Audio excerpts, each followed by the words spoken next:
Alariu, alala, alabimbo, poniarita, podribo, ra, ra, ra. Na przykładzie bohatera naszego ostatniego filmu Amazonki Rodrigo chciałbym przekazać Państwu, jak nie należy trzymać papug. Ale zanim punkt po punkcie wytknę opiekunowi popełnione błędy, chciałbym, abyśmy odpowiedzieli sobie na pytanie, czy rzeczywiście można go określić mianem bestii w ludzkiej skórze.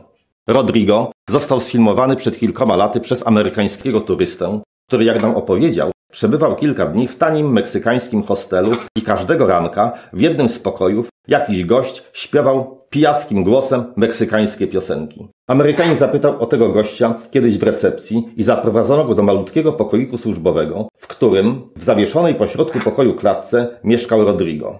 Od recepcjonisty dowiedział się, że papuga jest własnością pokojówki, która śpiewa sprzątając pokoje i czasem zabiera z sobą klatkę z Rodrigo.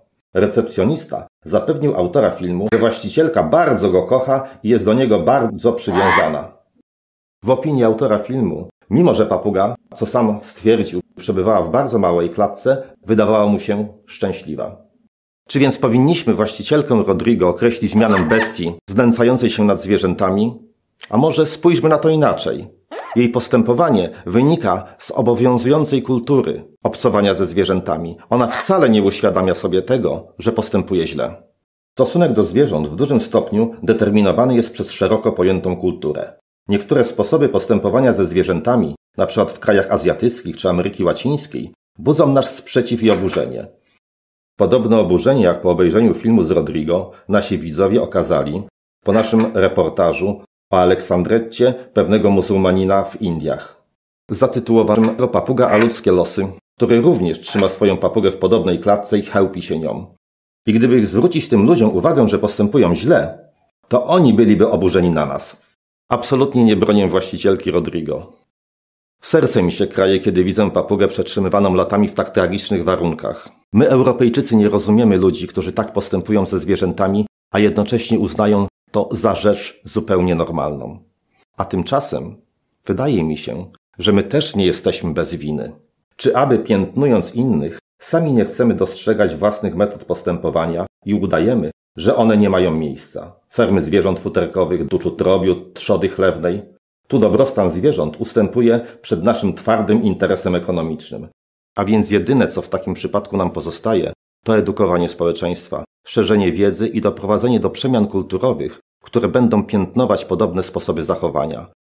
Nie można doprowadzić jednak do sytuacji, że jeśli ktoś z czystej niewiedzy, braku informacji zamontuje na przykład niewłaściwą żerć w klatce swojej papugi, będzie obrzucany błotem i hejtowany na wszystkich możliwych forach. Wróćmy więc do tego, w jakich warunkach nie wolno przetrzymywać papug. Przede wszystkim klatka. Jest tragicznie mała.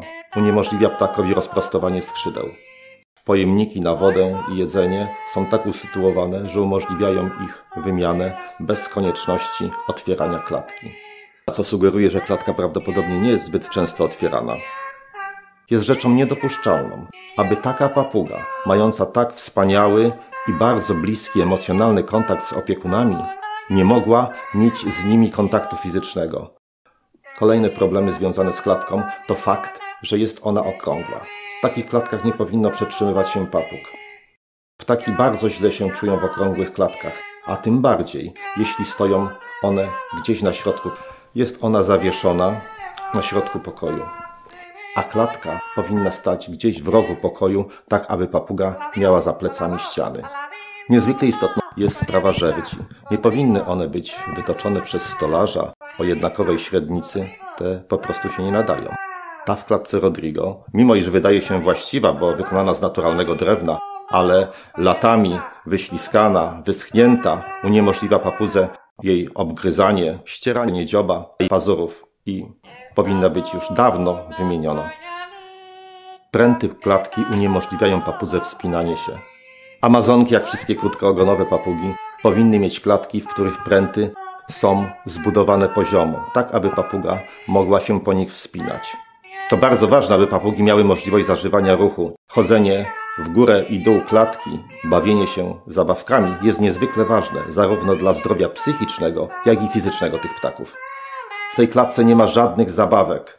Ta papuga ma tylko jedną, jedyną, wyśliskaną latami żerdź, po której może poruszać się tylko w tą i z powrotem lub kręcić w kółko. Ona być może nie traktuje swojego położenia jako szczególnego udręczenia, dlatego, że ona po prostu nie zaznała innego życia. Ona prawdopodobnie od wielu lat jest tylko w tej jednej, jedynej klatce, innego życia sobie nie wyobraża. Nam wydaje się, że to straszne cierpienie, ale prawdopodobnie ta papuga nawet sobie tego nie uświadamia. No i wreszcie, na koniec, stan psychiczny tego ptaka. Dla osób nieobeznanych z zachowaniami papug wydaje się, że jest to szczęśliwa, tańcząca papuga. Ale aby zrozumieć, jak ona się zachowuje, trzeba znać język ciała tych ptaków. Te śmieszne, zabawne, skaczące barwinki, czy jak to określamy, tańczące kakadu, wykonują w rzeczywistości naturalne ruchy właściwe tym ptakom i nie są one objawami jakiejkolwiek deformacji psychicznej. Jednak w przypadku amazonek ta kręcąca się w kółko papuga, która wydaje się, że wykonuje ruchy taneczne, w rzeczywistości jest ogromnie nieszczęśliwa. Te rzekomo taneczne ruchy to rodzaj choroby sierocej wynikającej z tragicznego stanu psychicznego tej papugi. Jedynym pocieszeniem jest stan fizyczny tej papugi. Jakość opierzenia wskazuje, że przynajmniej jest właściwie żywiona.